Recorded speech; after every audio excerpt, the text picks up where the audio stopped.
Poor woman brings daughter to work, but nearly faints when she calls the billionaire boss Dad. The clock read 5:30 in the morning when Lauren woke up. The still dark sky outside the small apartment window brought no comfort. She sighed, running her fingers through her tangled blonde hair. There was no choice. She would have to take Grace to work today. "Gracie, time to wake up," she called softly, touching the shoulder of her daughter who was curled up in the blankets. The 6-year-old girl opened her bright eyes, identical to her mother's, and frowned. "Is it time for school?" Lauren shook her head.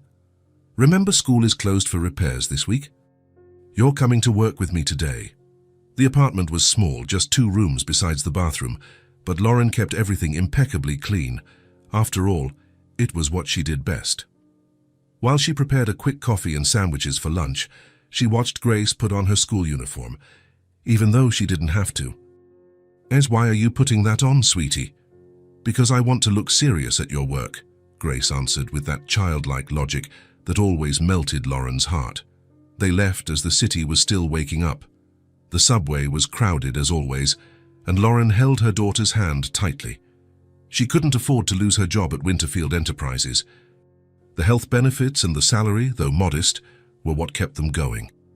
"Remember the rules?" Lauren asked as they changed lines. Grace nodded solemnly. "Be quiet. Don't touch anything. Don't get in the way. Do my homework." She proudly held up her pink backpack, where she carried a few books and colored pencils. "That's right. And the most important one. Don't go anywhere you can't see me," Grace completed. The Winterfield Enterprises building was imposing, 50 stories of glass and steel that shone against the morning sky. To Grace, it looked like a modern castle. Lauren used her ID badge to enter through the back, going straight to the locker room where she put on the gray uniform of the cleaning staff. "You look pretty, Mommy," Grace commented, sitting on the bench, swinging her legs that didn't reach the floor. Lauren smiled, adjusting her name tag. At 30, she still had the beauty she once dreamed of using for other purposes. But life had its own plans. "Your area today is the main hall and the corridors of the 49th floor," said her supervisor, a middle-aged woman with a perpetually tired expression. She stopped when she saw Grace. "Who's this?" "My daughter. Her school is closed for repairs, and I have no one to leave her with." The supervisor pursed her lips. "You know that's not allowed. Please, Carol. It's just for this week. I promise she won't be a bother." Carol looked at Grace, who smiled shyly. She sighed. "All right. But if anyone from management complains, I can't do anything." The main hall of Winterfield was immense, marble floors, glass walls, and a circular reception desk in the center. It was early, and only a few employees hurried past, ignoring the blonde woman polishing the handrail of the main staircase. Grace sat on a nearby bench with her coloring book. From time to time, she would look up to watch her mother, who worked methodically, moving with quiet efficiency. "Mommy," Grace called softly as Lauren approached. "Sight, that man looks like a prince." Lauren followed her daughter's gaze. Her heart nearly stopped. It was James Winterfield, the owner of the company himself, known for his sternness and for rarely appearing on the lower floors. Tall, with perfectly styled dark brown hair and a suit that probably cost more than 6 months of her salary, he was walking through the lobby, talking to 2 executives. "Shh, honey, keep coloring." But Grace watched, fascinated. In her 6 years of life, spent in a modest neighborhood, she had never seen anyone like him. In the fairy tales her mother read at bedtime, princes wore capes and crowns. In real life, apparently, they wore suits and shiny watches. Lauren continued her work, trying to make herself invisible, as she always did when high-level executives were around. She lowered her head, focusing on the floor she was cleaning, hoping James Winterfield would pass by without noticing her. That's when it happened. A moment of distraction, Lauren turned to grab another cloth, and when she looked back, Grace was no longer on the bench. Her heart raced. Where could she have... "Daddy," Grace's clear, childish voice echoed through the hall. Lauren turned in horror to see her daughter running directly toward James Winterfield, arms open and a radiant smile on her face. For a moment, she almost fainted. Time seemed to freeze. The executives with Winterfield stopped talking. The receptionist looked up. The security guards tensed. And James Winterfield looked down at the little blonde girl, calling him Daddy, with an expression that mixed shock and utter confusion. Lauren dropped the bucket she was holding. Water and disinfectant spread across the immaculate floor as she ran toward her daughter. "Grace!" Her voice came out louder than she intended. "Get back here right now!" But it was too late. Grace had already reached James, hugging his leg naturally, as if she did it every day. Lauren arrived out of breath, gently pulling her daughter away from him. "I'm so sorry, sir. She didn't—" The words failed her. James's blue eyes fixed on her, then on the girl. They were cold, calculating eyes, the eyes of a man who had built an empire with relentless determination. "Your daughter?" he asked, his voice controlled, but with a note of curiosity Lauren hadn't expected. "Yes, sir. I'm sorry. Her school is closed for repairs and I had nowhere to leave her. I promise it won't happen again." The words came out in a desperate rush. "Please, don't fire me. I need this job." James looked at Grace again, who was now partially hiding behind her mother, but still watching him with curious eyes. "Why did she call me Daddy?" The question came out low, almost a whisper, as if meant only for Lauren to hear. Lauren felt her face burn. She's never known her father. "I think she saw you and—" She couldn't finish. How could she explain what she didn't even understand herself? One of the executives cleared his throat, clearly uncomfortable.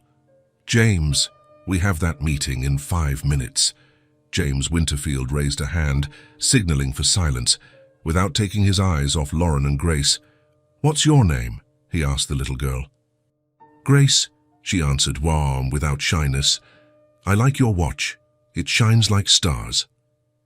A brief flicker of something, surprise, amusement, crossed James's eyes, so quickly that Lauren thought she had imagined it. "The girl can stay," he finally said, adjusting his suit jacket sleeve, "as long as she doesn't get in the way." Lauren blinked, stunned. "Thank you, sir." "She won't, I promise." James gave a short nod and continued on his way with the executives. But before the elevator doors closed, he glanced back one last time, his eyes meeting Grace's, who gave him a shy little wave. When the elevator doors closed, Lauren took a deep breath, feeling her legs tremble. She hugged Grace tightly, a mix of relief and worry washing over her. "Why did you do that, Gracie? Why did you call that man Daddy?" Grace shrugged, with the innocence only a child possesses. "He looks like a dad, like in the movies we watch. And you always say, 'My daddy was handsome and important.'" Lauren swallowed hard, a lump forming in her throat. She never expected her bedtime stories about an imaginary father, strong and kind, could lead to this. "Come on, I have to get back to work," she said, taking her daughter's hand and returning to the spilled bucket. As she cleaned the water from the floor, Lauren couldn't stop thinking about the look in James Winterfield's eyes. It wasn't just surprise or irritation. There was something else, something she couldn't identify. And for some reason that made her more nervous than the possibility of losing her job. On the 49th floor, behind closed doors, James Winterfield sat in his leather chair, vaguely listening to a presentation. His mind, however, was still in the lobby, with a little blonde girl with bright eyes who had called him Daddy, a word no one had ever used to refer to him. The meeting ended at 7 in the evening. The executives packed their briefcases, exchanged handshakes and left one by one, leaving James alone in the conference room. He remained seated, twirling a pen between his fingers, his gaze fixed on the city lights beginning to sparkle outside. "Do you need anything else, Mr. Winterfield?" his assistant asked, standing at the door. "No, Sarah. You can go home." The woman hesitated. "Are you sure? There are still a few contracts that—" "Tomorrow," James cut in. "Good night." When he was alone, James loosened his tie and stood up, walking to the floor-to-ceiling window. From that floor, the city looked like a carpet of pulsating lights, his empire, everything he had ever wanted, or at least that's what he thought until this morning. "Daddy!" The girl's voice echoed in his mind, so clear, so confident, as if there were no doubt at all that he was exactly who she called him. James shook his head, trying to push the memory away. He went back to his desk, picked up his leather briefcase, and left. In the empty elevator, his reflection stared back at him. A 38-year-old man, dark hair with a few grey strands at the temples, his face marked not by time, but by difficult decisions. The car was waiting for him in the garage. Thomas, his driver for 8 years, opened the back door with a discreet nod. "Home, sir?" James hesitated. "Yes, no, wait. Let's just drive around for a bit first." Thomas showed no surprise, although James had never made such a request before. "Anywhere in particular, sir?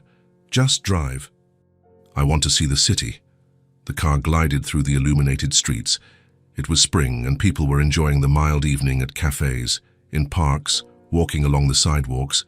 James watched it all with a new interest, as if seeing urban life for the first time. "We can stop here," he said suddenly as they passed a park. Thomas pulled the car over and James got out, asking the driver to wait. He walked through the park, hands in his pockets, feeling the cool night air. Families were still enjoying the end of the day, children running, parents chatting on benches, teenagers on their bikes. He sat on an empty bench and watched a man pushing his daughter on a swing. The girl looked to be about Grace's age, maybe a little older. She laughed with every push, asking to go higher, while her father smiled, granting her requests. "Higher, Daddy." That word again. Daddy. James closed his eyes for a moment. He was 38 years old and had never seriously considered being a father. His relationships were brief, convenient, without commitment.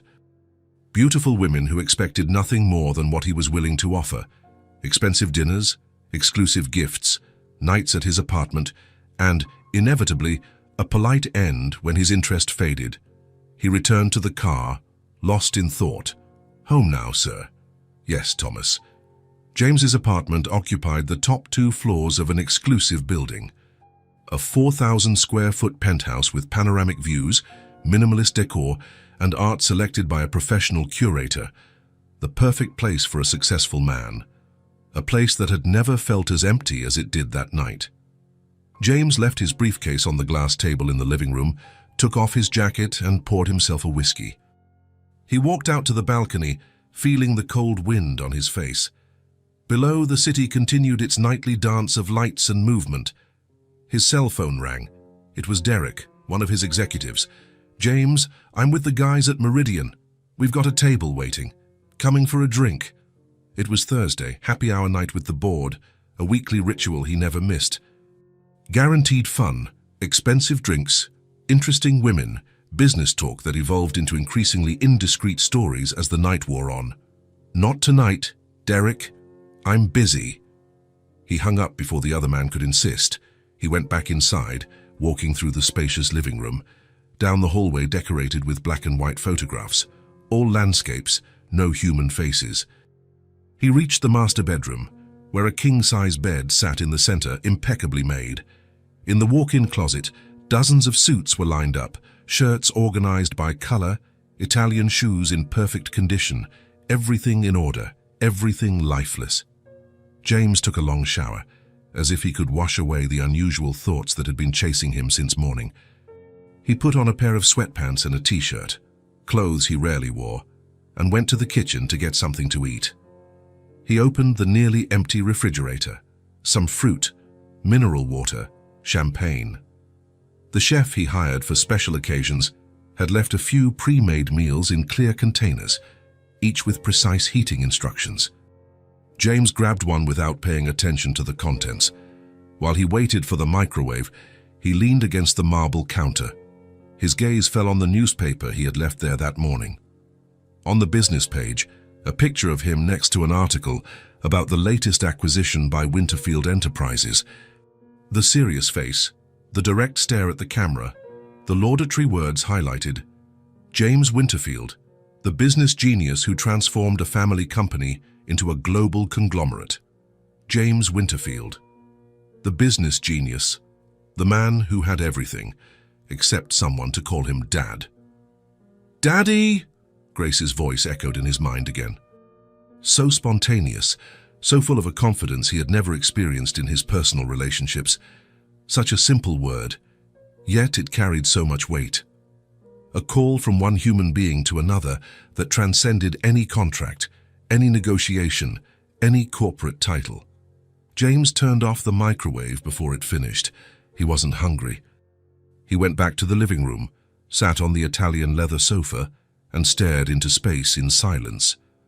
For the first time in years, perhaps for the first time in his adult life, James Winterfield allowed himself to question his choices.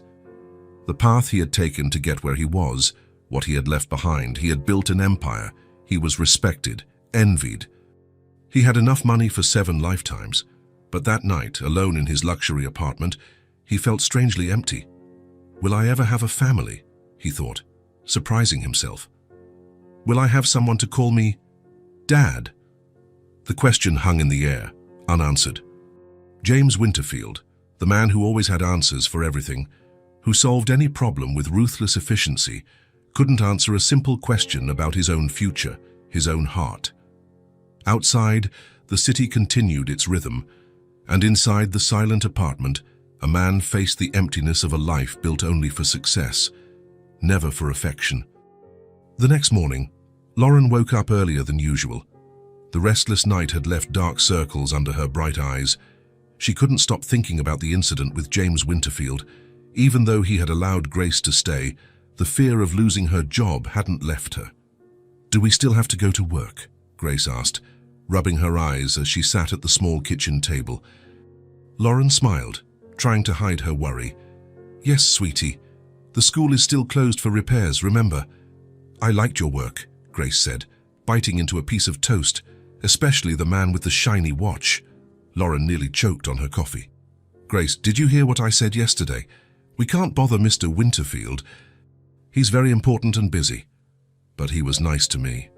"He was kind, yes, but today you're going to sit quietly and do your activities. Deal?" Grace nodded, though her eyes twinkled in a way Lauren knew well, that look of someone planning something.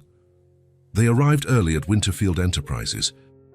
Lauren breathed a sigh of relief when she got her assignment for the day. The 32nd and 33rd floors, far from the main lobby and, more importantly, far from James's office.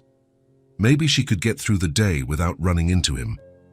"You're staying here today, in the corner of the break room," Lauren explained to her daughter, settling her into a chair at the back of the employee break room on the 32nd floor. "I have to clean all the offices on this floor, so you'll wait here, okay?" "Okay, Mommy." Lauren arranged the children's books and Grace's small pencil case on the table. "I'll be back soon to check on you. And remember, don't leave here, don't make noise, don't get in the way," Grace completed with a sigh. Lauren smiled, kissed her daughter's forehead, and left, pushing her cleaning cart. The 32nd floor was nearly empty at that hour, just a few employees arriving, making coffee, turning on computers. Lauren worked quickly, moving in and out of offices efficiently, always keeping an eye on the clock. Every half hour, she returned to the break room to check on Grace, who was quietly coloring in her activity book. On the 3rd check, however, the girl seemed restless. "What's wrong, sweetie?" "I'm bored," Grace replied, pouting. "I've already finished all the pages in my book," Lauren sighed. She still had 5 more offices to clean on that floor. "Try drawing something on the back of the pages or read one of the stories. I promise we'll be done soon," Grace agreed, but her enthusiasm was gone. Lauren went back to work, worried. It was only the 2nd day, and the week was still long. When she finished the 32nd floor, she took Grace to the 33rd. The routine repeated, the girl in the break room, Lauren working office by office. But this time, while cleaning a conference room, Lauren heard a buzz of conversation in the hallway. She peeked through the door and saw a group of executives getting out of the elevator. Her heart stopped when she recognized James Winterfield among them. "Was the meeting moved to this floor?" he was asking someone. "Yes, sir. The projection system in the 49th floor conference room is having issues."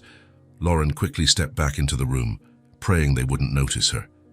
She continued cleaning, her back to the door, when she heard footsteps approaching. "This room is occupied," said James's unmistakable voice.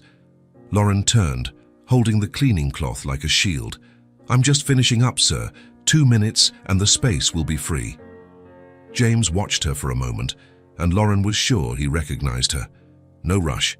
The meeting doesn't start for another half hour. He left, and Lauren breathed a sigh of relief. She finished cleaning as fast as she could and went back to the break room to check on Grace. The girl had just finished her sandwich. "Grace, we need to move. There's going to be an important meeting on this floor." "Where are we going to stay?" "In the service hallway. Just for a little while, until the meeting is over." Lauren set up a little spot for Grace in the narrow hallway that led to the emergency stairs. It wasn't ideal, but at least she would be out of the executive's sight. "Stay here and don't make any noise, okay? Mommy will be done with work soon." Grace nodded, but her eyes already showed her growing boredom. Lauren returned to her work with a heavy heart. It wasn't fair to subject a 6-year-old to this. 30 minutes later, when she went back to check on her daughter, she found the hallway empty. "Grace," she called, trying to control the panic in her voice. "Grace, where are you?" She went out into the main hallway, looking in every direction.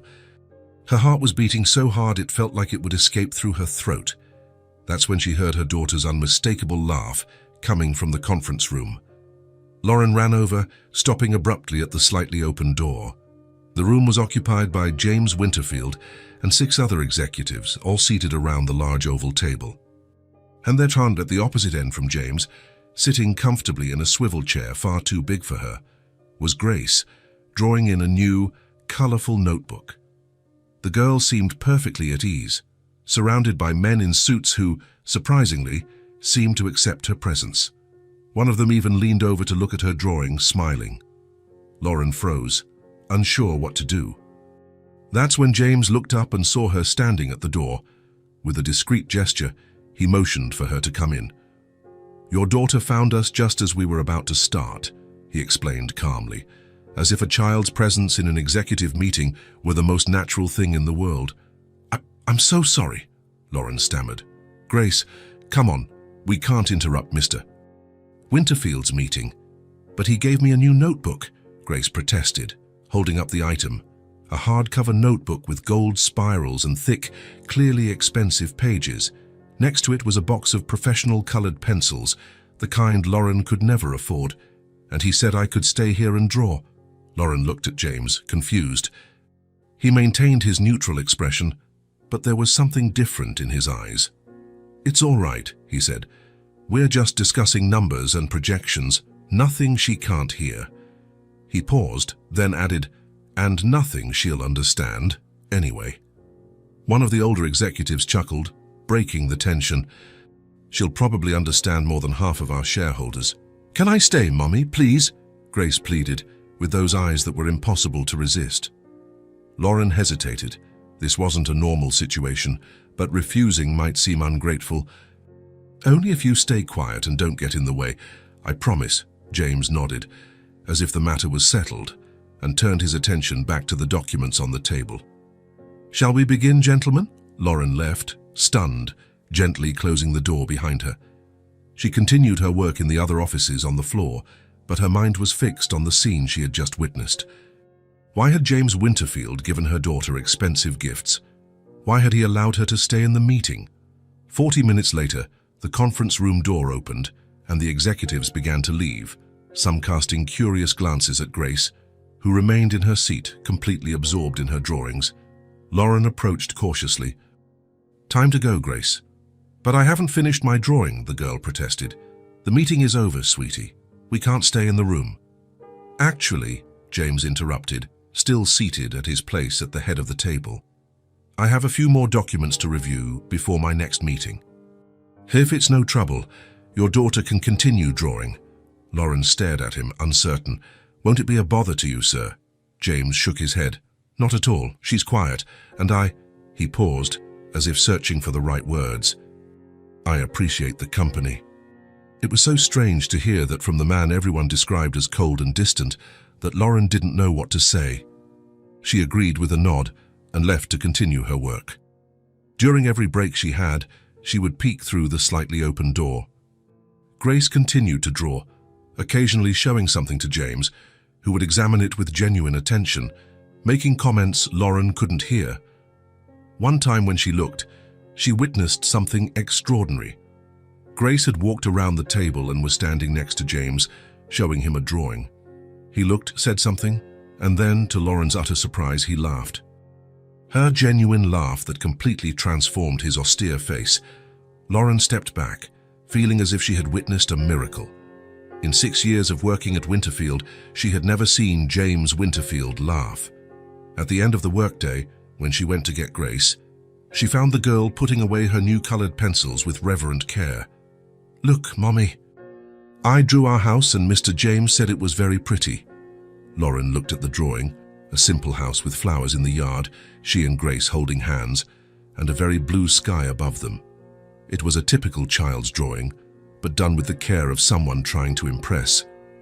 "Mom, it is beautiful, sweetie," Lauren agreed, avoiding looking at James, who was putting documents into his leather briefcase. "And I drew him too," Grace announced, showing another paper. Lauren took the drawing carefully. In it, Grace had depicted James in his dark suit and with a gold watch on his wrist, much larger than the real one, and a wide smile on his face. Next to him, Grace had drawn herself holding his hand. Below, in her childish handwriting, she had written, "My friend James." Lauren's heart tightened. What was happening? Why was one of the most powerful and unapproachable men in the city showing such kindness to her daughter? "She has talent," James commented, approaching. Lauren looked up, trying to read his expression. "Thank you, sir, and thank you for the notebook and pencils. You didn't have to." "It was my pleasure," he interrupted. Then, with an almost shy glance at Grace, he added, "It's been a long time since I met someone as honest in their opinions as your daughter." Grace beamed with pride. "I told Mr. James he should smile more because he looks handsome when he smiles." Lauren felt her face burn. "Grace."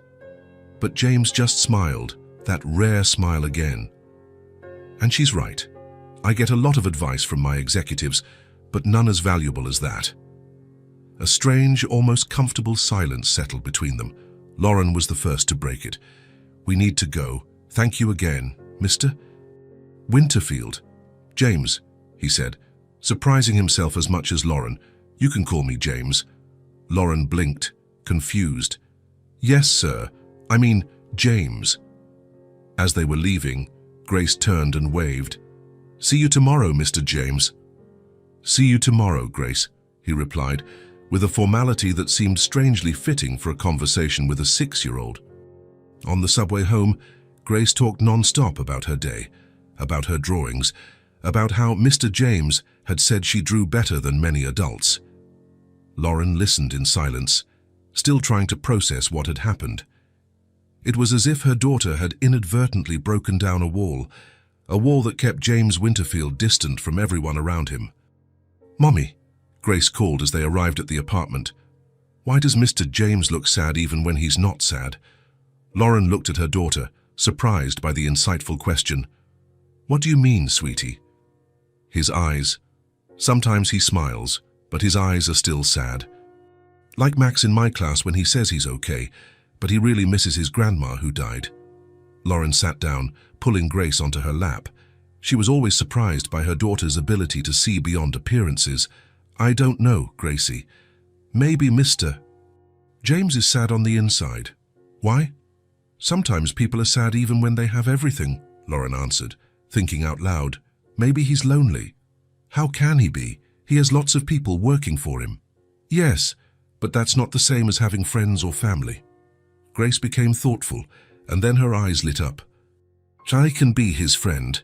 Lauren opened her mouth to explain why that wasn't possible, why there was an impassable chasm between people like them and people like James Winterfield. But something stopped her, the image of his face transformed by laughter as he looked at Grace's drawing.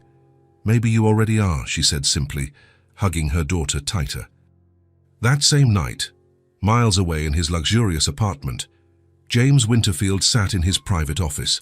On the polished mahogany desk, among financial reports and contracts, was the drawing Grace had made of him, a copy he had asked to be made, which the girl had proudly given him.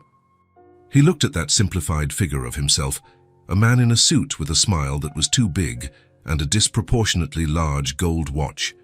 Beside him, the little blonde girl with bright eyes, holding his hand. James touched the paper with his fingertips, feeling an emotion he couldn't name.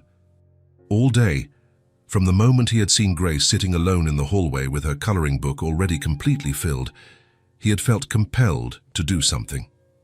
The simple gesture of buying a notebook and colored pencils from the ground floor stationery store had triggered something unexpected. The genuine joy on the girl's face when she received the gifts, her concentration as she drew, her honest and direct comments, it had all affected him in a way he hadn't expected. For the first time in years, James Winterfield had felt pleasure in something that wasn't related to business or achievements. Just the simple satisfaction of seeing a child happy because of a gesture he had made. He carefully put the drawing in a drawer. He didn't know what was happening to him, but he knew he wanted to find out. The week progressed, and Grace's presence in the halls of Winterfield Enterprises became almost normal. Employees now greeted her with smiles. Some even brought her candy or small gifts. The little blonde girl with sparkling eyes had carved out an unlikely space for herself in that corporate environment. On Thursday, James had an important meeting with foreign investors. He wore his best suit, an impeccable Italian tie, and carried a briefcase with charts and projections carefully prepared by his team. The meeting lasted 3 hours, tense negotiations, tough questions, moments of strategic silence. When it finally ended, with firm handshakes and promises of future contacts, James felt mentally exhausted. He left the conference room, discreetly loosening the knot of his tie. He needed a moment of peace before the next meeting. That's when he saw Grace sitting alone on a bench in the hallway, swinging her legs that didn't reach the floor. The girl had the notebook he had given her open on her lap, but she wasn't drawing. She was staring out the window with a bored expression that James recognized, the same one he saw on his own face during endless board meetings. "Where's your mother?" he asked, approaching her. Grace turned, her face lighting up when she recognized him. "She's cleaning the big bathroom. She said it would take a while and asked me to wait here." James checked his watch. He had 40 minutes until his next meeting. An unexpected idea came to his mind. "Have you had lunch yet?" Grace shook her head. "Mommy said we're going to eat in a little bit." "I have a better idea," James said, surprising himself. "How about a special snack?" Grace's eyes lit up. "What kind of snack?" "A secret snack," he replied, lowering his voice as if sharing confidential information. "In my office. Can I bring my notebook?" "Of course." James held out his hand, which Grace took without hesitation. James had never brought a child to his private office before. In fact, he rarely brought anyone besides his closest executives. The place was his sanctuary, where he made the company's most important decisions. "Wow!" Grace exclaimed as she entered. "It's bigger than our whole house." James looked around, seeing his office through her eyes. It was indeed large, with an imposing dark wood desk, leather sofas, an entire wall of glass overlooking the city, and another covered in awards and certificates. "Sit over there," he said, pointing to the sofa. "I'll arrange our snack." He picked up the phone and made a quick call. In less than 5 minutes, his assistant came in with a tray of juices, small sandwiches, cookies, and fruit. "Thank you, Sarah," James said. "Hold my calls for the next 20 minutes. The assistant cast a curious glance at Grace but simply nodded and left, closing the door softly. "Wow, it looks like a restaurant picnic," Grace commented, looking enchanted at the tray arranged on the coffee table. James smiled, pouring juice into 2 glasses. He had never shared his snack with anyone in that office. It was strange, yet somehow natural, to share this moment with the little visitor. "What color is this juice?" Grace asked, holding the glass up to her eyes and looking through the amber liquid. "It's apple juice," James replied. "Don't you like it?" "I do. But at my school, we only have orange or grape juice." She took a sip and smiled, leaving a juice mustache above her lip. "It's good." James picked up a napkin and handed it to her, which she used without ceremony. "Have you always worked here?" Grace asked, grabbing a cookie. "Not always, but for a long time. And you like it?" The simple question caught James by surprise. When was the last time someone had asked him if he liked what he did? "I do," he replied, realizing it was true. "I built all of this." "By yourself?" Grace looked impressed. That must have been hard. James almost laughed. I had help. But yes, it was hard. At school, the teacher says that hard things get easier when we do them with friends. Grace bit into another cookie. Do you have a lot of friends? The innocent question hit James like a punch. Friends. He had partners, colleagues, acquaintances, subordinates.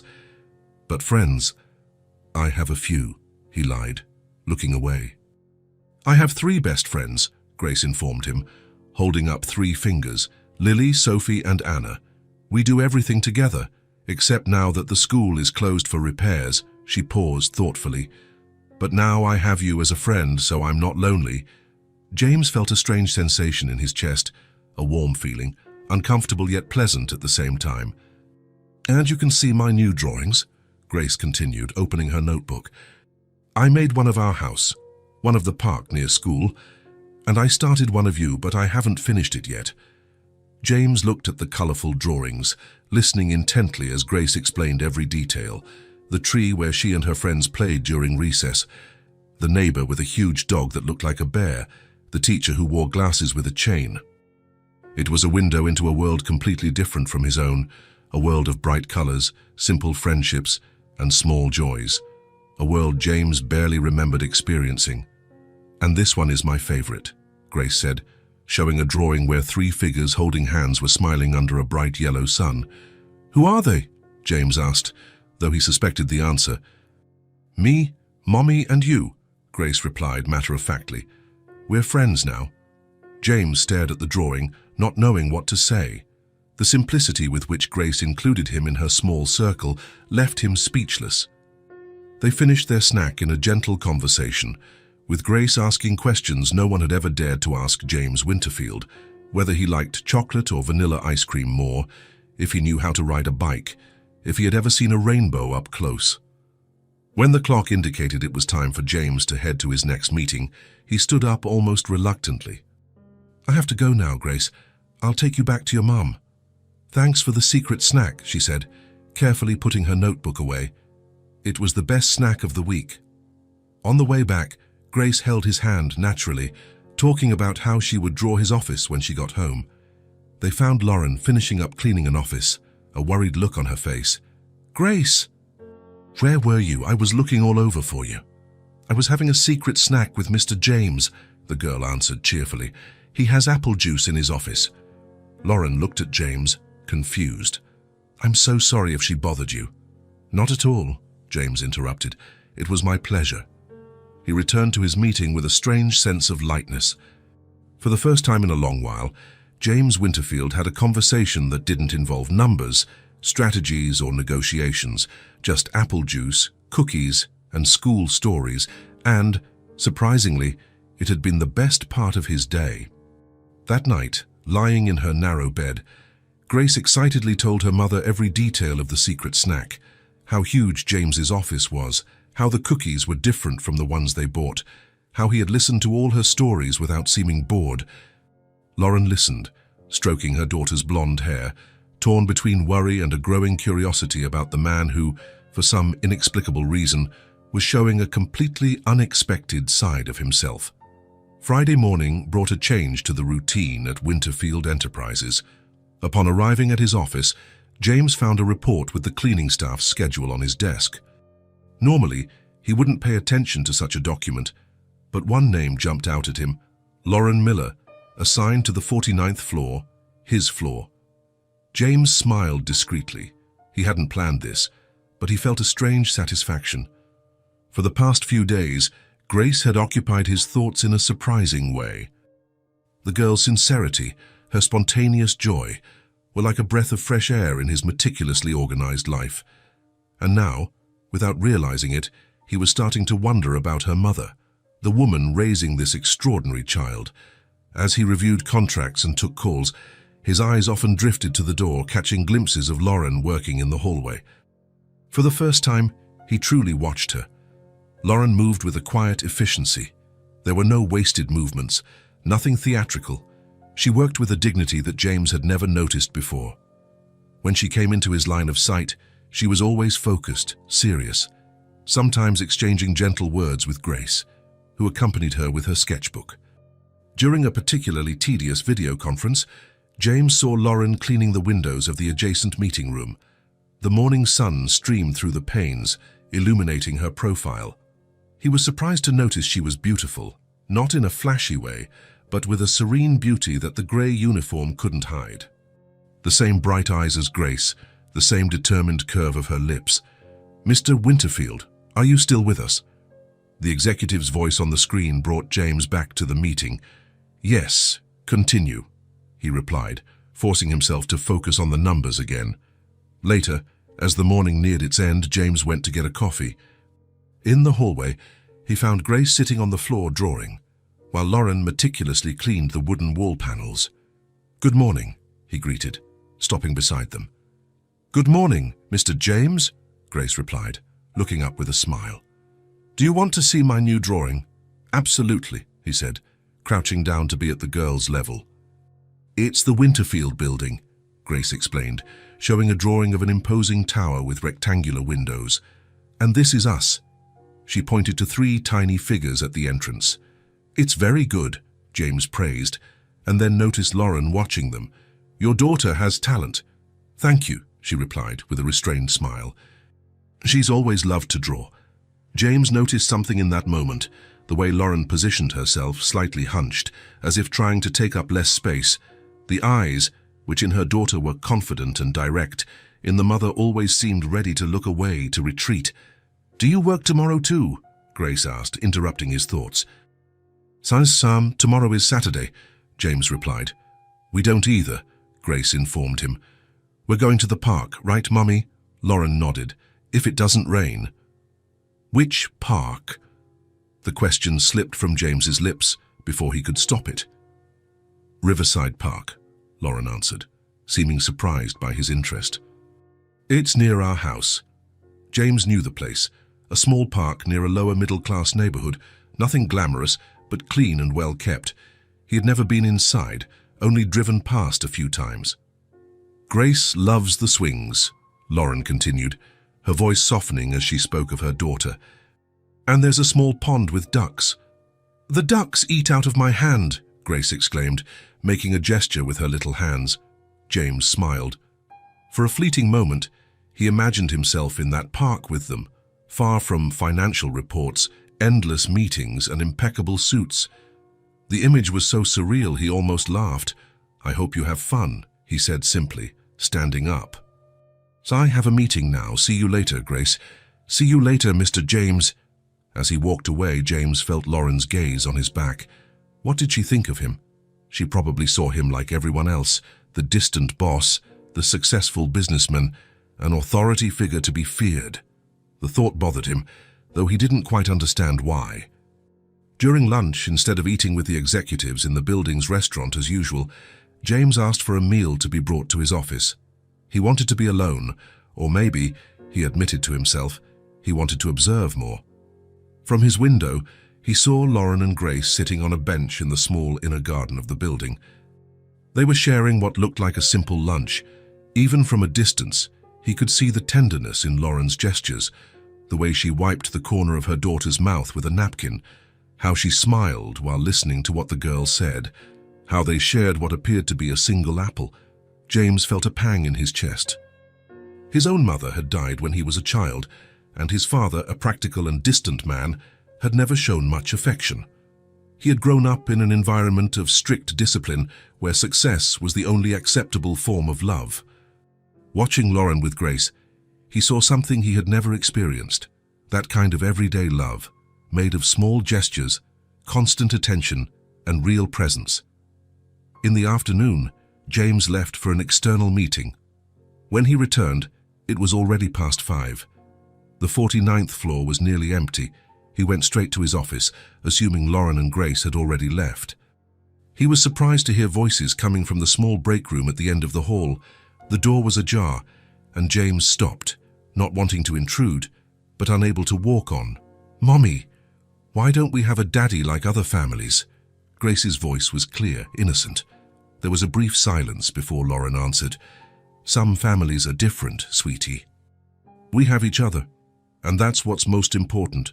But Lily has a daddy who takes her to ride her bike, And Sophie has one who tells funny stories. I wish I had a dad so much." James felt his heart clench at the sadness in the girl's voice. He should walk away, give them privacy, but his feet felt glued to the floor. "I know it's hard sometimes," Lauren said, her voice soft. "But we're strong together, aren't we?" "Yes," Grace replied, without much conviction. "But what if we had someone else, like Mr. James? He's nice to me." James held his breath. He felt like an intruder, but he couldn't move. "Mr. James is your friend, and that's very special," Lauren answered cautiously. "Yes, but he has his own life, a life very different from ours. Why?" There was another silence, longer this time. "Grace, it's complicated. When you're older, you'll understand better. Is it because he's rich and we're poor?" The childlike frankness made James smile, despite the tension of the moment. He heard Lauren sigh. "Yes, that's one of the reasons. But there are many other things that separate people like us from people like him." "What kind of things?" "Experiences, opportunities, choices." Lauren's voice changed, becoming more distant, as if she were speaking not just to Grace, but to herself. "You know, Gracie, when I was a little more than twice your age, I met a man. He was handsome, charming, rich. He seemed like he was straight out of a fairy tale, and I was young and a dreamer." James leaned closer to hear better. He knew he should leave, but something kept him there. "He promised me the world. He said he loved me, that we would be together forever, and I believed him." Lauren paused. "Then I found out I was pregnant." "With you? And then?" Grace asked, absorbed in the story. "And then he disappeared. He said he wasn't ready to be a father, that it was a mistake, that it would interfere with his career.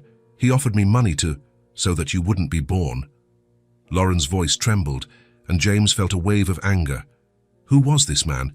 "But I said no. I said you were my baby and that we would be together no matter what. He then gave me a check and asked me never to look for him again. He said if I tried, he would deny you were his daughter. So he didn't want to be my daddy." Grace's small voice was filled with pain. "He didn't deserve to be your daddy, Gracie. A man who can't see the miracle that you are doesn't deserve to be a part of your life." James felt a lump in his throat.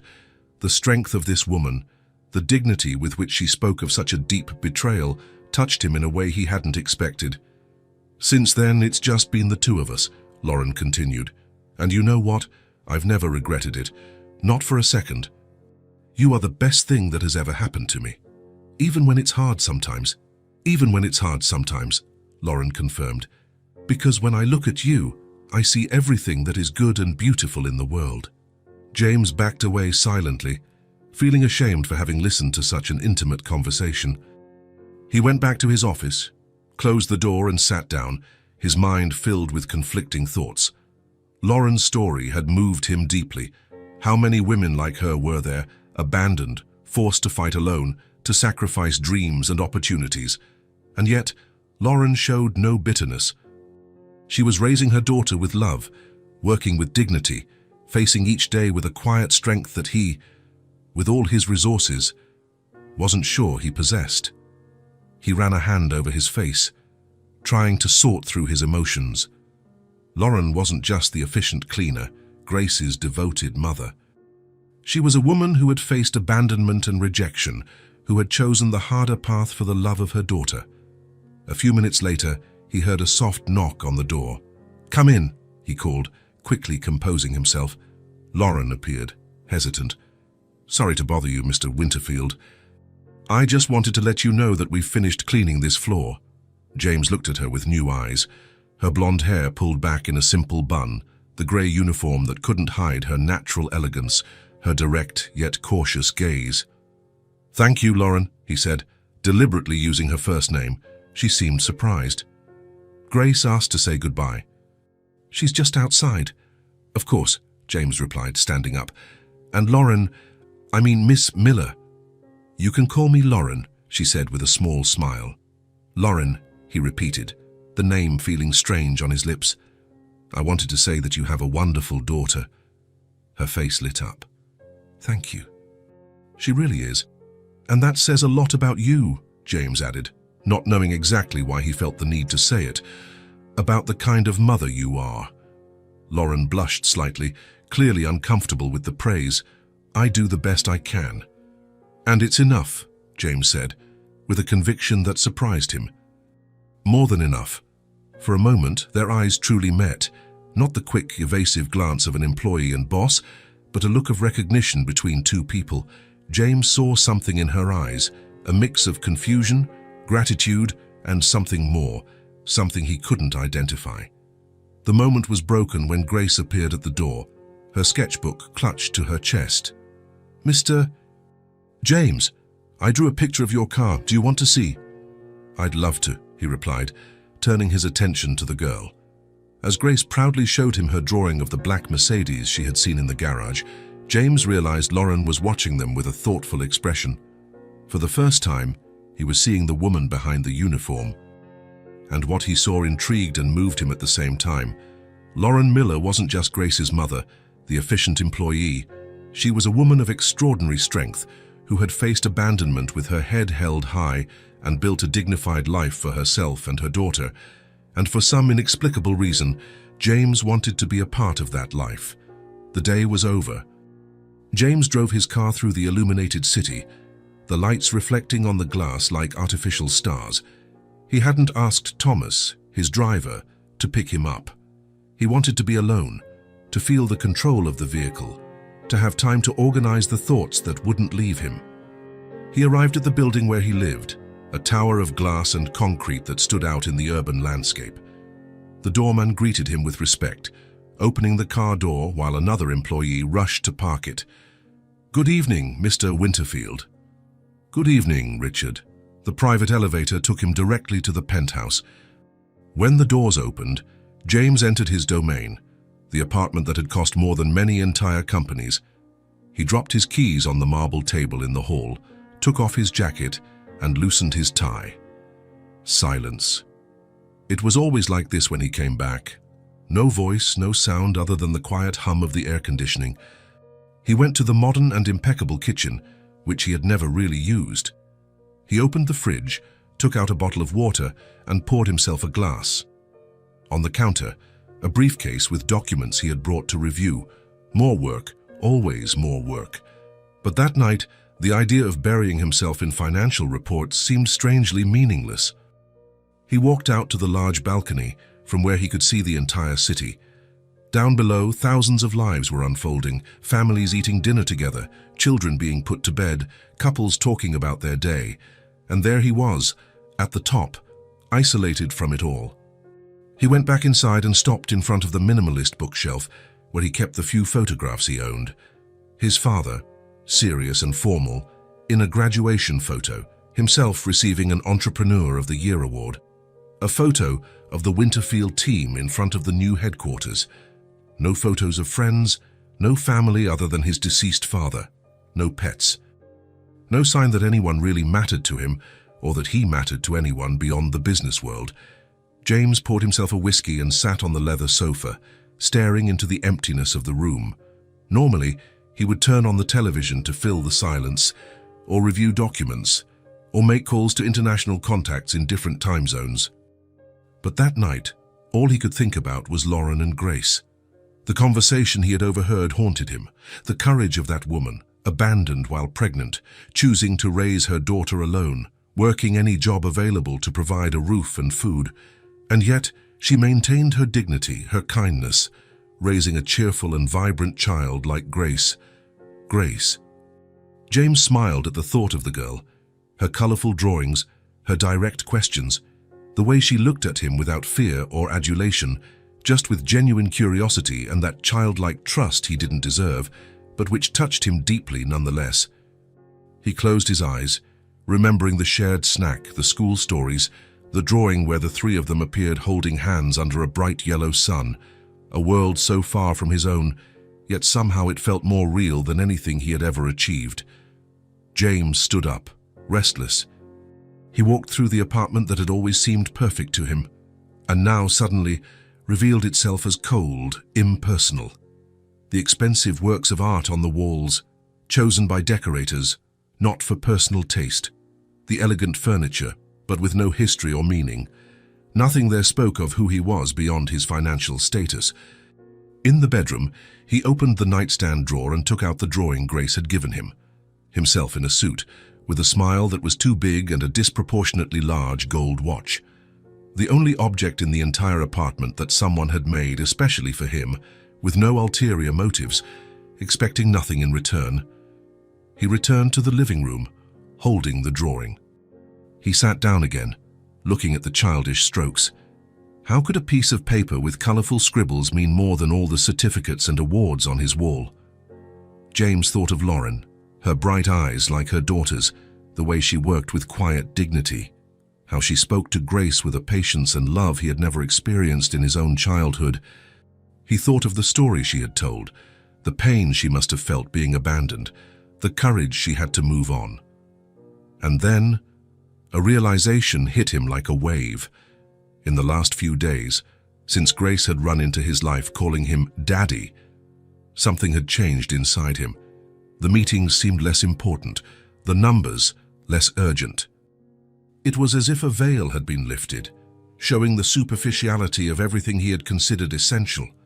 The hours he had spent with Grace and Lauren, listening to simple school stories, sharing a snack, looking at colorful drawings, had been the most genuine he had lived in years, perhaps in his entire adult life. With them, I don't feel empty, he murmured to himself, surprised by the simple truth of those words. It's like the weight of the world gets lighter. Maybe this is what I've always been looking for. James stood up, with a clarity he hadn't felt in a long time. His entire adult life had been dedicated to building, conquering, accumulating. Success, power, professional respect. But for what? To come home every night to an empty apartment, with no one to share victories or defeats with. He looked out at the city through the window again. Somewhere down there, in a small apartment, Lauren was probably reading a story to Grace before bed. A modest home without luxuries, but full of something all his money couldn't buy. Real connection, genuine love, a purpose beyond work. For the first time in years, James Winterfield allowed himself to imagine a different life. A life where success and power were not the ultimate goal, but just tools for something greater. The possibility of being part of a family, of belonging to someone, of mattering beyond the title he held. He placed Grace's drawing on the table, decided tomorrow would be Saturday, the day Lauren and Grace were going to Riverside Park. Perhaps, James thought, as he finally got ready for bed, it was time for him to get to know that park too. Saturday dawned sunny, perfect for a trip to the park. Lauren was finishing up in the kitchen while Grace, already dressed in her favorite denim overalls, was putting crackers in a small bag to feed the ducks. "Mommy, can we bring more today? Last time the ducks wanted more." Lauren smiled, drying her hands on a dish towel. "All right, but remember not to give too much to the same duck. They all deserve some." The apartment's intercom buzzed, surprising them. Lauren frowned. They rarely had visitors, especially in the morning. "Ms. Miller?" The doorman's voice came through the receiver. "There's a gentleman down here asking for you, James Winterfield." Lauren froze, the towel still in her hands. "What?" "James Winterfield," and the doorman repeated, and Lauren could hear the surprise in his voice. He had probably never seen someone like James in that simple building. "Should I send him up?" "Is it Mr. James?" Grace exclaimed, jumping up and down next to her mother. "Did he come to visit us?" Lauren hesitated for only a second. "Yes, Carlos, please send him up." She hung up the intercom and looked around, suddenly aware of the apartment's simplicity, the worn-out sofa, the walls that needed a new coat of paint, the mismatched furniture. What could James Winterfield be doing here? The doorbell rang and Grace ran to the door. "I'll get it." "Grace, wait." Lauren caught up to her, nervously fixed her hair, and opened the door. James was standing there, not in his usual suit. He was wearing dark pants and a light blue shirt with the sleeves rolled up to his elbows. He looked younger, less intimidating.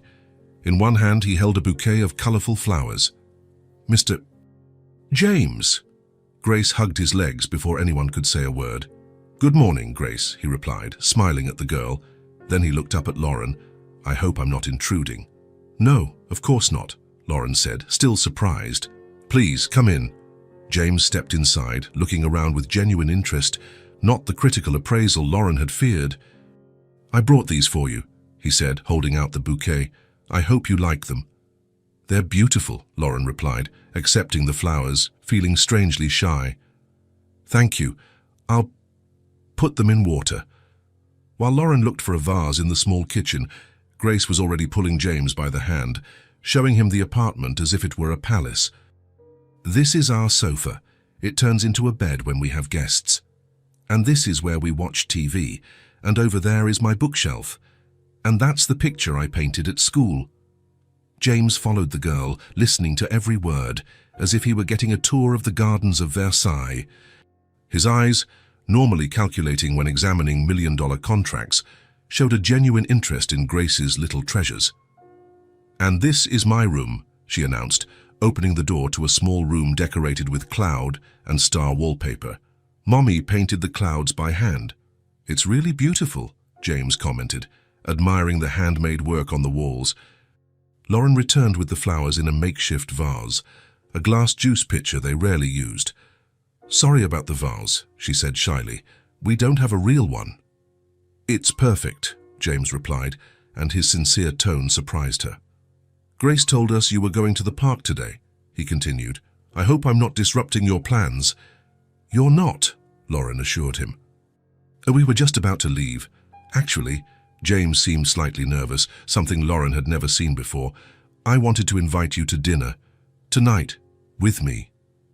Lauren blinked, caught off guard. Dinner? Yes, as a thank you for letting me get to know Grace. Dinner where? Grace asked excitedly. For in a castle, James laughed, a sound that was becoming more natural from him. Not exactly a castle, but I know a nice place with the best chocolate cake in the city for dessert.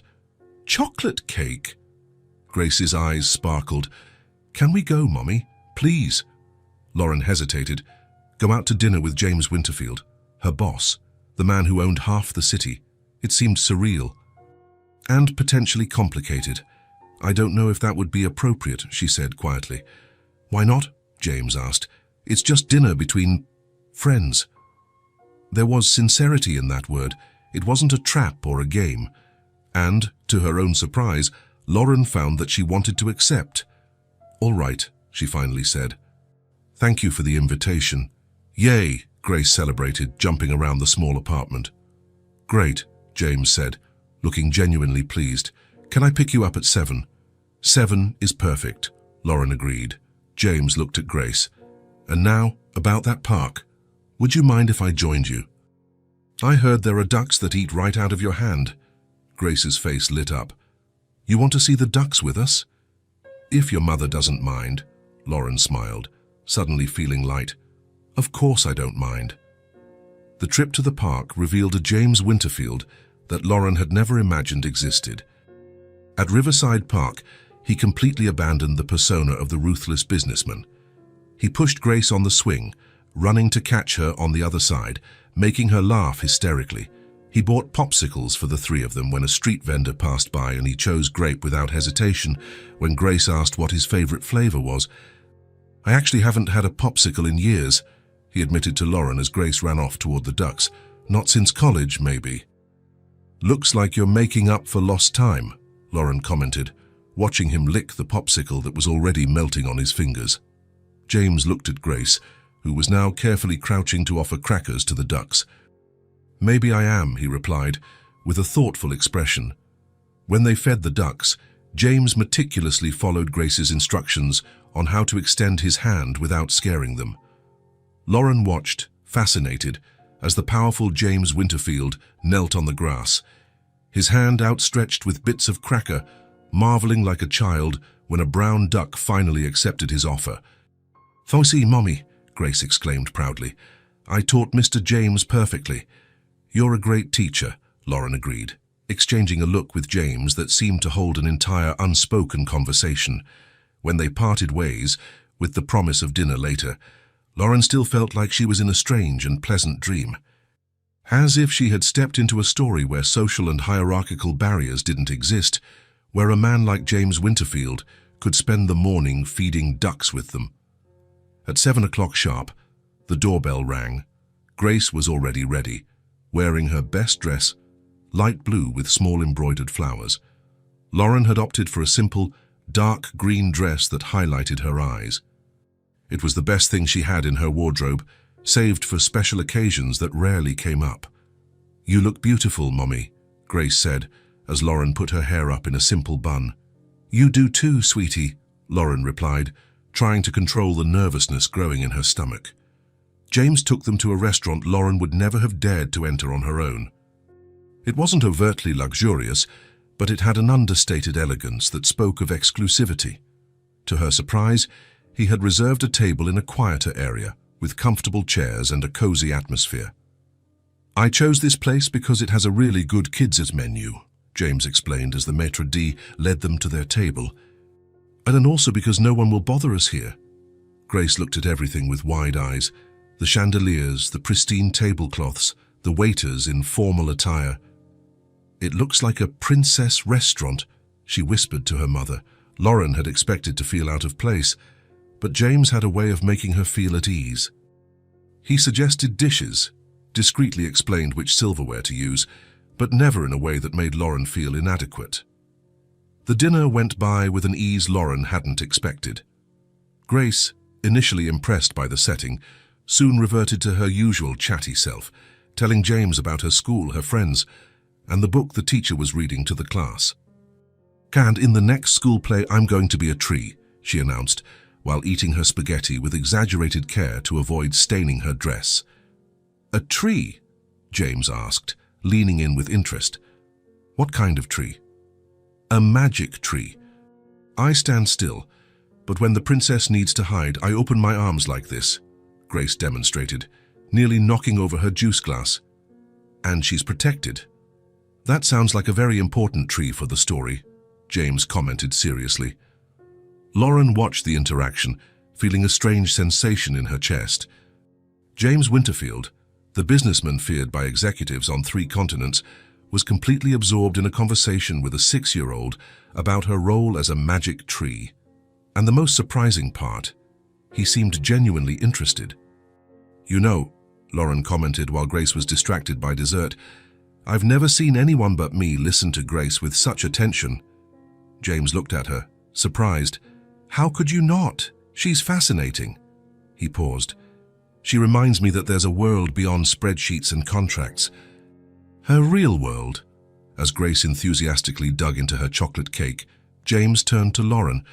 "She's extraordinary," he said in a low voice. "She has your strength." Lauren felt her face grow warm. "Thank you. She's my everything." "I can tell." James paused. "You know, I've been watching you two, the bond you have. It's something rare." "We're just an ordinary family," Lauren replied, fidgeting with her napkin. "No," James disagreed gently. "There's nothing ordinary about you." When they arrived at the apartment, Grace was already yawning, her eyes heavy after the day's excitement. "Time for bed, little lady," Lauren said, opening the door. "But I want to show Mr. James my other drawings," Grace protested sleepily. "Maybe another day," James promised. "I'm not going anywhere." And surprisingly, he didn't. In the days that followed, James became a constant presence in their lives. At first, it was small visits. He would stop by to bring a book he thought Grace would like, or flowers for Lauren. Then, he started showing up with grocery bags. "I was just passing by the market," he would say, as if it were perfectly normal for the owner of Winterfield Enterprises to shop at a regular supermarket. "You don't have to bring things every time you come," Lauren protested once, as he placed fresh fruit in the fruit bowl. "I know I don't have to," he replied simply. "Yes, I want to." Soon, James was having dinner with them regularly. He would bring ingredients Lauren would never buy, fresh asparagus, special cheeses, cuts of meat that were out of her budget, and insist they cook together.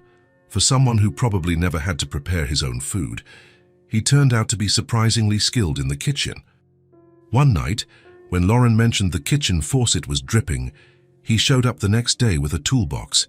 He spent an hour trying to fix it, with Grace as his assistant, handing him the wrong tools and giving unlikely advice. I think we need a professional, he finally admitted, laughing at his own incompetence. At least you tried, Lauren consoled, pouring him a cup of coffee. That's more than most would do. James looked around the small kitchen, with its faded floral curtains and loudly humming refrigerator.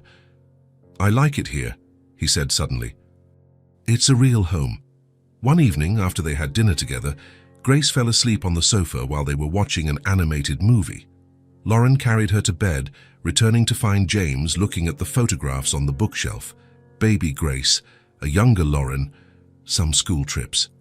She's lucky to have you, he said when Lauren came back. I'm lucky to have her, Lauren corrected, sitting down on the sofa. She saved me as much as I saved her. James sat next to her, at a respectful distance. For a moment, they were silent. It wasn't uncomfortable, just calm, as if they didn't need to fill the air with words. You know, he began finally, looking at his own hands, I wasn't born rich. Lauren looked at him, surprised. James Winterfield was practically synonymous with privilege and power. People assume I was, he continued, that I was born with everything, that I've always had it all. But it's not true. He leaned forward, elbows on his knees, as if sharing a heavy burden. I grew up in a neighborhood worse than this one. My father worked in a factory. My mother died when I was 8. We grew up, my father and I, in a one-bedroom apartment. He slept on the couch. Lauren listened, fascinated by this glimpse of the man behind the facade. I had one pair of sneakers for the entire year. I wore the same pants until they were too small. I never had a birthday party. James smiled without humor. My father was a good man, but a tough one. There was no room for weakness in our life. How did you get to where you are? Lauren asked softly. I studied like my life depended on it. Because it did. I got scholarships, worked 3 jobs through college. I slept 4 hours a night for years. He paused. When I got my first job at Winterfield, I was just a junior analyst. The founder, old Mr. Winterfield, noticed my dedication. He became a sort of mentor. He had no children, and when he died, he left me shares in the company. James looked at her, his eyes revealing a vulnerability Lauren had never seen before. I grew up with nothing. Life forced me to be tough, to be cold. That's how I got here. But it also cost me something. I forgot how to genuinely smile. His eyes met Lauren's, and there was an almost painful vulnerability in them. Until I met Grace. And you. Lauren felt her eyes well up. Without thinking, she reached out and touched his hand. I never imagined. No one does, he replied, gently holding her hand. It's easier to just see the businessman, the boss, the rich guy. I see more than that now, Lauren said softly. At the door before he left, James turned to look at her one last time. Thank you, he said simply. For what? Lauren asked. For letting me in. And Lauren knew he wasn't just talking about the apartment. The rumors started as whispers, a look here, a comment there. Soon, Winterfield Enterprises was buzzing with speculation about the blonde cleaning lady and the powerful owner of the company. Lauren noticed it when she walked into the break room, and 3 employees abruptly stopped their conversation. Their looks said it all. Later, while cleaning the restrooms, she heard it clearly. A cleaning lady and the owner of the company. Please. She's obviously taking advantage of him, using her own daughter as bait. What kind of mother does that? Lauren dropped the bottle of disinfectant, alerting the women to her presence. They hurried out, embarrassed to have been overheard. That night, after putting Grace to bed, Lauren wrote a resignation letter. Tears stained the paper as she thought about what she would tell her daughter. How would she explain that they wouldn't see James anymore? But the rumors hurt too much, and eventually they could affect Grace. The next morning, she arrived early to give the letter to her supervisor. Passing by the conference room, she heard James's voice, unusually sharp. Unacceptable behavior. I will not tolerate this kind of toxic environment in my company. It's just office gossip, an executive replied. Just gossip. They are slandering a dedicated employee, a single mother who works harder than anyone in this room. Lauren stopped, realizing they were talking about her. "James," a woman intervened, "you have to admit the situation looks irregular." "Irregular?" James's voice had a dangerous edge. "Let me make one thing very clear. Lauren Miller deserves the same respect as anyone else here. Anyone who continues to spread rumors will face consequences." The door opened fully, revealing Lauren standing there, the crumpled letter in her hand. All eyes turned to her. "The meeting is over," James declared. The executives filed out, avoiding her gaze. "How long were you standing there?" James asked when they were alone. "Long enough," Lauren replied. "You didn't have to defend me." "Yes, I did," he said, noticing the paper in her hand. What is that?" "My resignation." James read it quickly and looked up, alarmed. "Why?" "The rumors, the looks. I can't stay here." "Lauren, don't let them push you away.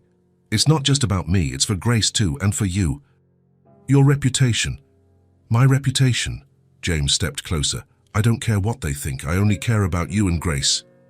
"James, be realistic. We're from different worlds." "They were different," he corrected, "until Grace called me Daddy and changed everything." James led Lauren to 2 chairs in a corner of the room. They sat facing each other, their knees almost touching. "Before I met you and Grace, my life was empty," he began, taking her hands. "I had money, power, professional respect, but I came home every night to a silent apartment." Lauren watched his face, so different from the cold businessman she had known. "In the past few weeks, I've discovered what's truly important," James continued. "Grace's laughter as she feeds the ducks, the way you maintain your dignity despite all the hardships, the feeling of belonging to something bigger than myself." He took a deep breath, as if gathering courage. "You don't have to work as a cleaner anymore. I see potential in you. I see an incredible woman. By my side, you can be whatever you want, but it's more than that." He paused, his intense eyes on hers. "I want you and Grace with me. I want to build a real family." Lauren felt the air leave her lungs. "James, you can't be serious." "I've never been more serious in my life," he replied. "I've spent years building a company, accumulating wealth, and for what? To have no one to share it with." James wiped away a tear that was trickling down Lauren's cheek. "Until I met you two, I didn't know what I was missing." "People will talk," she whispered. "Let them talk. What matters is what we feel. And what do you feel?" "I'm in love with you, Lauren Miller." "I'm in love with you too," she admitted. "But I'm scared." "We can be scared together, like a family." Lauren thought of Grace, of how the girl's face lit up when James arrived, of how the 3 of them seemed complete together. "Yes," she finally said, smiling through her tears, "I want to try." James kissed her softly, a kiss that sealed a promise, the beginning of something new. When they parted, Lauren saw the resignation letter in his hands. "I don't think I'll be needing this anymore," she said, tearing the paper into pieces. "Grace is going to be so happy," she whispered. "Then we'll be 3 happy people," James replied. "A real family." Chapter 12. The circle is complete. The decision of where to live sparked long conversations. James's penthouse apartment was spacious and luxurious, with panoramic city views, valuable art and furniture signed by famous designers. Lauren and Grace's small apartment was cozy, with colorful walls and memories in every corner, but also with problematic plumbing, limited space, and a rent that had always strained Lauren's budget. Each place represented different worlds, one of material wealth, the other of emotional richness. "I want you to come live with me," James said one evening, as the 3 of them had dinner at Lauren's small kitchen table. "There's enough space for everyone, and you'd be more comfortable." Grace's eyes widened, her spoonful of mashed potatoes paused in mid-air. "Does your house have a pool?" "Lily has a pool in her building." James smiled. "It does. And a rooftop garden where we can plant flowers, maybe even strawberries." "Wow," Grace exclaimed. Then she frowned thoughtfully. "But what about my stars?" "What stars, sweetie?" James asked. "The ones Mommy painted on my ceiling. I can't sleep without them." Lauren touched James's arm. "They're glow-in-the-dark stars. I painted them when she was 4 and afraid to sleep alone." James looked at them both. understanding that this wasn't just a change of address, but of an entire life. His apartment, with all its luxury, had never truly been a home. It was more of a status symbol, a place to spend the nights between workdays. "What if we did things differently?" he suggested. "What if I changed my apartment to be more like yours? We'd keep what you love, just in a bigger space. And Grace could choose what she wants her new room to look like." The girl's eyes lit up. "Can I have a purple wall?" James laughed. "Purple, green, whatever you want." Lauren squeezed his hand across the table. "Are you sure? Your apartment is so elegant and completely lifeless," James completed. "I want a home, not a decoration magazine cover." And so, in the following weeks, James Winterfield's luxurious penthouse underwent the most surprising transformation the building had ever seen. The renowned interior designer, who had always handled his decor, nearly had a breakdown when James explained what he wanted. "Less minimalism, more color," James instructed. "I want it to look like a place where people actually live, not a museum exhibit." One of the guest suites was transformed into a child's room, with one purple wall and the others in a soft shade of yellow. On the ceiling, Lauren painted entire constellations that glowed in the dark, recreating the night sky from the old room, but in an expanded and even more beautiful version. James insisted that Lauren choose the new living room furniture, replacing the Italian leather sofas with more comfortable and inviting pieces. The minimalist rarely used kitchen came to life with colorful utensils, plants in the windows, and Grace's drawings fixed to the refrigerator with magnets.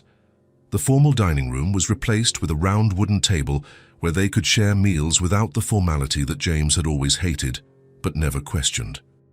"You don't have to change everything for our sake," Lauren protested, watching workers remove valuable works of art to make room for framed family photos and Grace's drawings.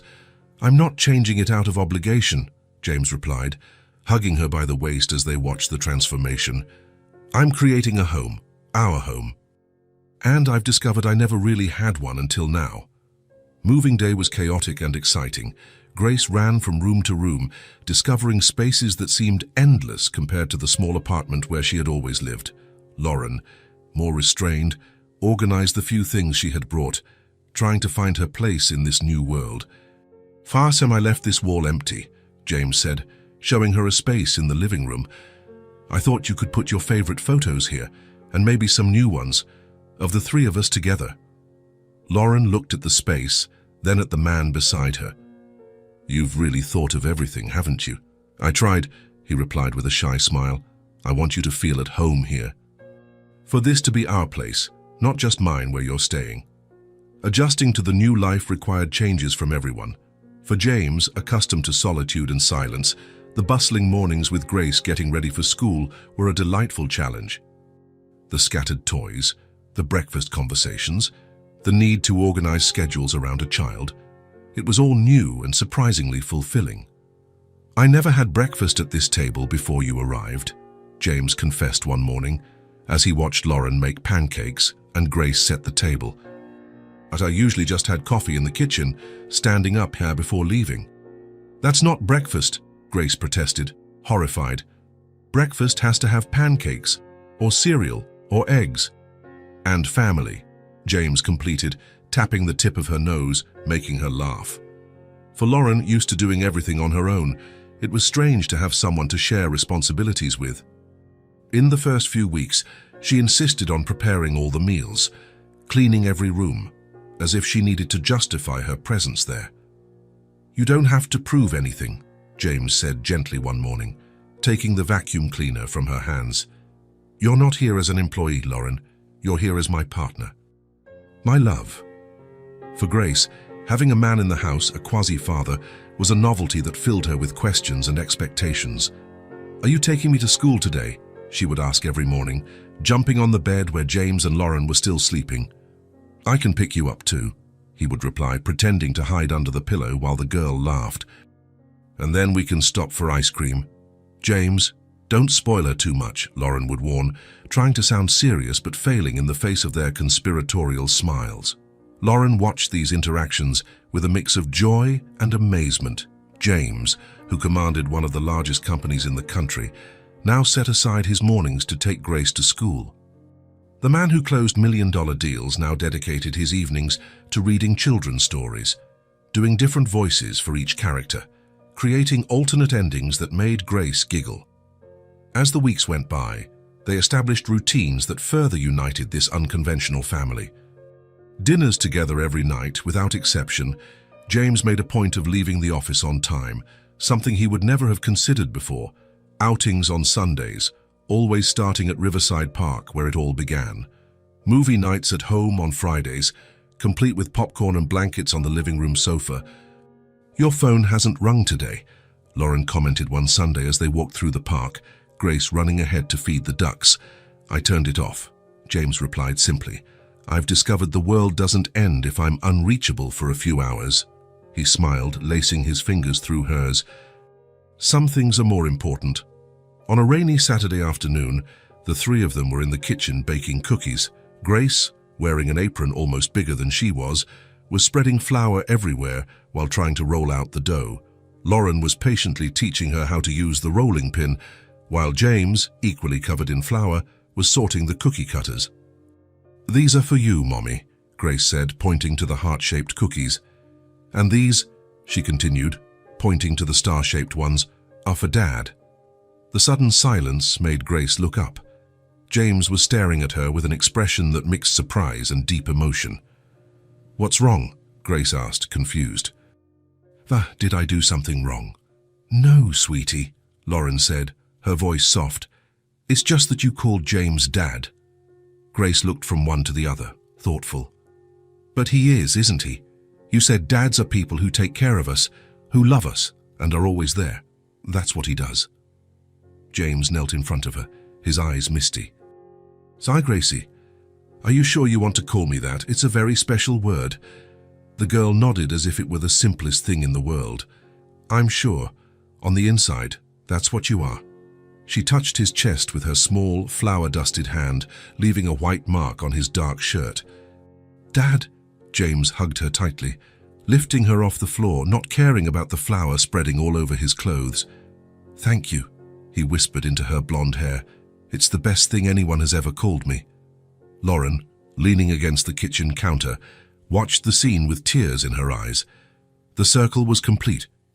What had started as an innocent mistake, a child calling a stranger Daddy, had transformed into the purest truth. That night, after Grace had fallen asleep under the painted constellations on her ceiling, Lauren and James stood on the balcony, watching the city lights below, sharing a glass of wine and the comfortable silence of those who have finally found their place. "I never imagined we would have this," Lauren confessed, nestled in his arms. "A complete family." "I always had everything," James reflected, "and at the same time, I had nothing that truly mattered. Money, power, success, none of it filled the emptiness. And now I have everything that truly matters." He kissed the top of her head. "I have you." "And my family," Lauren smiled, snuggling closer to him. "Grace was right from the beginning, you know. That first day when she called you Daddy in the company lobby, somehow she saw what the rest of us couldn't see yet. The wisdom of children," James agreed. "They see past appearances, straight to people's hearts." They stood in silence for a moment, just feeling each other's presence, the peace of finally belonging somewhere, to someone. "A family built not by chance," Lauren said softly, "but by the choice to love and to stay." "The best choice I ever made," James replied, kissing her under the city's starry sky. And so, in the penthouse apartment that had finally become a home, three people who were once incomplete and lonely found what they had always been searching for: the true love that turns strangers into family. If this story touched your heart, subscribe to the channel and turn on notifications so you don't miss the next ones. Leave a like because it helps this story get recommended to more people. See you in the next story.